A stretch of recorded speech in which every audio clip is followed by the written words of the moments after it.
کہا کہ سرکار صلی اللہ علیہ وسلم نے ایک دفعہ صحابہ کرام سے فرمایا کہ میرے پیچھے سورہ فاتحہ کے علاوہ اور کچھ نہ پڑھو، تو اس سے معلوم ہوا کہ سورہ فاتحہ پڑھنی چاہیے پیچھے۔ دیکھیں روایات سب مختلف ہوتی ہیں۔ ایک روایت میں جیسے مصنف ابن ابی شیبہ میں لکھا ہوا ہے کہ نبی کریم صلی اللہ علیہ وسلم کی حدیث پاک موجود ہے کہ امام کی قراءت مقتدی کے لیے بھی قراءت ہے۔ جب اس طرح کی دو احادیث مبارکہ مل جاتی ہیں جن میں باہم ٹکراؤ سا محسوس ہوتا ہے، اس وقت پھر دلائل کی کثرت دیکھی جاتی ہے اور قوت و ضعف دیکھا جاتا ہے۔ جس طرف دلائل کم ہوتے ہیں اور یا دلیل میں ضعف ہوتا ہے تو پھر اس کو چھوڑ کے دوسرے کو اختیار کیا جاتا ہے۔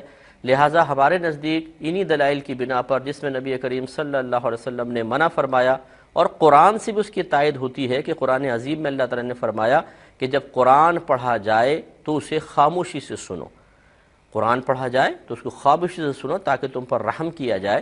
تو اب یہ عام حکم ہے کہ قرآن جب پڑھا جائے تو خاموشی سے سنو، تو اس کا مطلب ہے جہری نمازوں کا حکم تو آپ اس سے آرام سے نکال سکتے ہیں کہ جب امام جہر سے قرات کر رہا ہے تو بالکل ہمیں خاموشی سے سننے کا حکم ہے۔ لہٰذا یہ کہا جا سکتا ہے کہ اول شروع میں سرکار نے پڑھنے کی اجازت دی اور بعد میں اس کو منع کر دیا گیا۔ میں ابو ظہبی گیا بیان کے لیے، ایک صاحب نے مجھے پرچی دی کہ آپ لوگ امام کے پیچھے فاتحہ نہیں پڑھتے، اس کی کیا دلیل ہے؟ وہ بھی فقہ حنفی کو فالو کرتے تھے۔ میں نے کہا اس کی دلیل ہے صحیح مسلم میں آتا ہے، اول تو قرآن مجید کی آیت ہے، دوسری صحیح مسلم میں آتا ہے انما جعل الامام لیتم بہ، امام کو امام اس لیے بنایا جاتا ہے کہ اس کی اقتداء کی جائے۔ فاذا کبر فکبروا، تکبیر کہے تو تکبیر کہو، واذا قرأ فانصتوا، جب قراءت شروع کرے تو خاموش ہو جاؤ، وَإِذَا قَالَ وَلَا الضَّالِّينَ، جب وَلَا الضَّالِّينَ کہے تو قولوا آمین، تو آمین کہو، وَإِذَا رَكَعَ فَارْكَعُوا، جب رکوع کرے تو رکوع کرو۔ میں نے کہا اس میں مقتدی کی فاتحہ کہاں گئی ہے بھائی؟ تو وہ کہہ رہے ہیں یار اتنی واضح اگر حدیث ہے تو یہ پھڈا کیوں ہے پھر؟ ٹھیک ہے ان کے پاس بھی حدیث ہے، میں یہ نہیں کہہ رہا ان کے پاس حدیث نہیں ہے، لیکن اگر احناف کے پاس بھی اتنی مضبوط حدیث ہے تو میں تو سمجھ رہا تھا کہ احناف کے پاس کوئی دلیل ہے ہی نہیں۔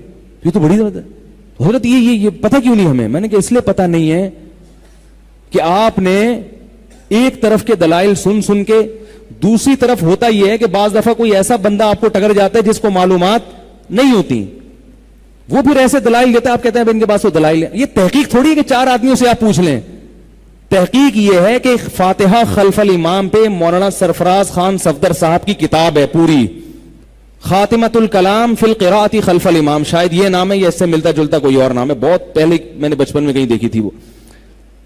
وہ کتاب پڑھیں آپ، وہ پوری امام کے پیچھے فاتحہ پڑھنے کے بارے میں اتنی موٹی کتاب ہے، تحقیق ہے، وہ پڑھیں گے اور پھر فریق مخالف کی بھی اتنی موٹی کتاب پڑھیں گے تو پھر پتہ چلے گا آپ نے ایک مسئلے پر تحقیق کی ہے۔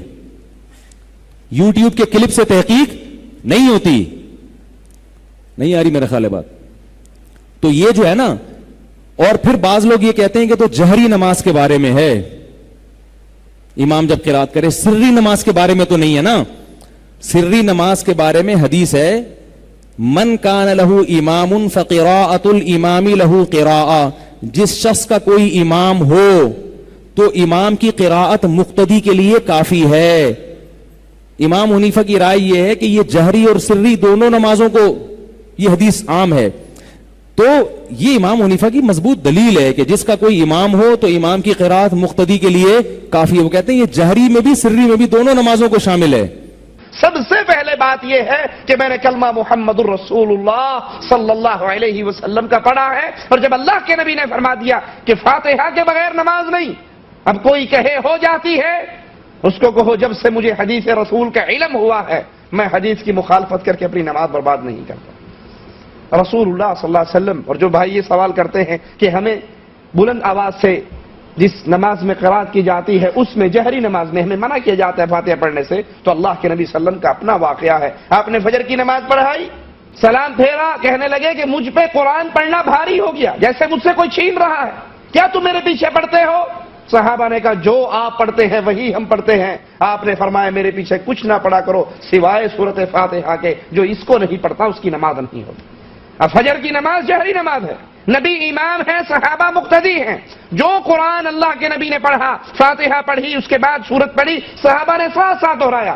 آپ نے فاتحہ کے علاوہ کچھ پڑھنے سے قیام میں منع کیا اور فاتحہ پڑھنے کا حکم دیا کہ جس نے یہ نہیں پڑھی، ایک حدیث کے الفاظ ہیں اس کی نماز خجاج خجاج خجاج، ناقص ہے ناقص ہے ناقص ہے. بندہ کہتا ہے الحمدللہ رب العالمین، مالک جواب دیتا ہے حمدنی عبدی. اس فاتحہ کو اللہ نے نماز کہا ہے، اور جس نماز میں فاتحہ ہی نہیں وہ نماز کیسے ہے؟ سورۃ الاعراف کی آیت نمبر 204. بسم اللہ الرحمن الرحیم، جو آج ہمارے درس تھا جس میں وَإِذَا قُرِئَ الْقُرْآنُ فَاسْتَمِعُوا لَهُ وَأَنصِتُوا لَعَلَّكُمْ تُرْحَمُونَ. اور جب القرآن پڑھا جائے تو اسے متوجہ ہو کر سنا کرو اور خاموشی اختیار کرو تاکہ تم پر رحم کیا جائے. تو تعویل عام کے اعتبار سے یہ آیت واقعی ہی ہر اس جگہ پر لاگو ہوگی جہاں قرآن پڑھا جا رہا ہوگا، چاہے نماز میں ہوگا یا نماز کے باہر. اور یہ میرا اپنا فتویٰ نہیں بلکہ پوری امت کا، محدثین کا اجماع ہے اس بات کے اوپر. اہل سنت کا، اہل تشیع کا، دونوں کا اجماع ہے. اور اس میں یہ جو جعلی باتیں جی، یہ مکی آیت تھی جی، وہ نماز تو مدینے میں فرض ہوئی، اور بھائی چاہے مکی تھی یا مدنی تھی، اس سے تو فرق ہی نہیں پڑتا. یہ تو وہی بات ہے کہ جی یہ آیتیں بتوں کے بارے میں، یہ ادھر نہیں لگ سکتی. یہ وہی لیم ایکسکیوزز، لنگڑے قسم کے ایکسکیوز، لیم ایکسکیوزز. اور یہ دونوں طرف سے ہیں، ادھر سے بھی ہے، یہ کہتے ہیں مکی آیت ہے، وہ کہتے ہیں جناب دیکھیں نا جی قرآن میں حکم ہے قرآن سنو. تو ہم اس لیے فاتحہ نہیں پڑھتے کہ امام کو سن رہے ہوتے ہیں. تو بھائی عشاء کی آخری 2 رکعتوں میں اور مغرب کی آخری رکعت میں اور ظہر اور عصر میں، اس وقت تم کون سا قرآن سن رہے ہوتے ہو؟ اس وقت کیا تکلیف ہوتی ہے؟ اس وقت کیوں نہیں سورۃ الفاتحہ پڑھتے؟ تو وہ بھی جعلی بات کر رہے ہوتے ہیں. تو جعلی بات پکڑی جاتی ہے، ادھر بھی جعلی بات ادھر بھی جعلی بات حنفیوں کی طرف سے. وہ جی قرآن میں آیا، قرآن پڑھا جائے خاموشی سے سنو. بھائی عشاء کی آخری 2 رکعتوں میں اونچی آواز سے پڑھا جا رہا ہوتا ہے تو اس میں آپ کیوں پھر نہیں پڑھتے؟ ضد پہ اڑے ہوئے ہو. تو یہ سارے ہیں لیم ایکسکیوزز دونوں طرف سے. بہرحال یہاں پر میں کچھ باتیں عرض کر دوں اسی حوالے سے، کچھ انٹرسٹنگ باتیں. اب چونکہ میں خود بھی 31 سال تک بریلوی رہا ہوں، حنفی رہا ہوں، مجھے یہ معاملات بالکل کلیئر ہیں کہ یہ بات بالکل لاجیکل ہے. عام فطرت پہ جو مسلمان پیدا ہوتا ہے، چاہے بریلوی ہو، دیوبندی ہو، اہل حدیث ہو، اہل تشیع کے ہاں، ظہر اور عصر کی نمازوں میں ساری رکعتوں میں وہ سورۃ الفاتحہ پڑھتا ہے، اور عشاء کی آخری 2 رکعتوں میں اور مغرب کی آخری رکعت میں بھی پڑھتا ہے، جب تک مولوی اس کو پٹی نہ پڑھاتے. ہم خود بھی پڑھتے تھے. تو پہلی 2 رکعتوں میں تو صحابہ کرام کہتے ہیں، وہ جابر بن عبداللہ کا میں نے بیان کیا 843 نمبر سنن ابن ماجہ کی، کہ ہم ظہر عصر کی پہلی 2 رکعتوں میں 7 سورتیں بھی پڑھا کرتے تھے. یعنی جب تک آپ صلی اللہ علیہ وسلم رکوع میں نہیں جاتے تھے ہم قرآن پڑھتے رہتے تھے. بالکل لاجیکل بات ہے. تو مولوی جب تک پٹی نہ پڑھائے، ابھی بھی آپ اگر دیکھ لیں تو ہمارے حنفی بھائیوں کی یعنی دیوبند اور بریلویوں کی اکثریت ظہر و عصر کی نماز میں سورہ فاتحہ پڑھتی ہے، اور عشاء کی آخری 2 رکعتوں اور مغرب کی آخری رکعت میں پڑھتی ہے. جز القراء حدیث نمبر ہے 36. امام بخاری رحمت اللہ علیہ حدیث لے کر آئے سیدنا ابو ہریرہ رضی اللہ تعالیٰ عنہ کا قول کہ ہم آپ صلی اللہ علیہ وسلم کے پیچھے جب نماز پڑھتے تو آپ صلی اللہ علیہ وسلم نماز میں سکتہ فرمایا کرتے تھے. 2 سکتے، ایک فاتحہ سے پہلے اور ایک رکوع میں جانے سے پہلے.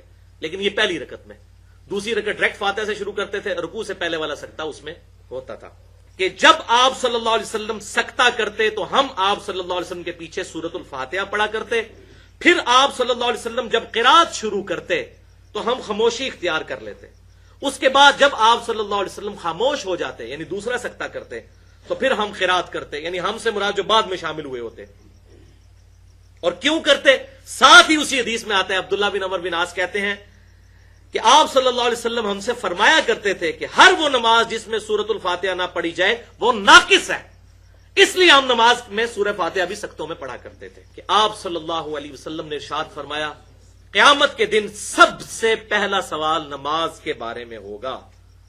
جس کی نماز درست نکل آئی اس کے اگلے سارے معاملات آسان ہوتے چلے جائیں گے، اور جس کی نماز درست نہ نکلی لا صلاۃ لمن لم یقرأ بفاتحۃ الکتاب، جس کی نماز درست نہ نکلی، ناقص نکلی، تو اس کے سارے معاملات آگے مشکل در مشکل ہوتے جائیں گے اور ذلت اور رسوائی اس کا انجام ہوگا. بھائیو بالکل حق واضح ہو گیا، خود ہی فیصلہ کریں کہ سیف سائیڈ کون سی ہے. محمد نبینا محمد نبینا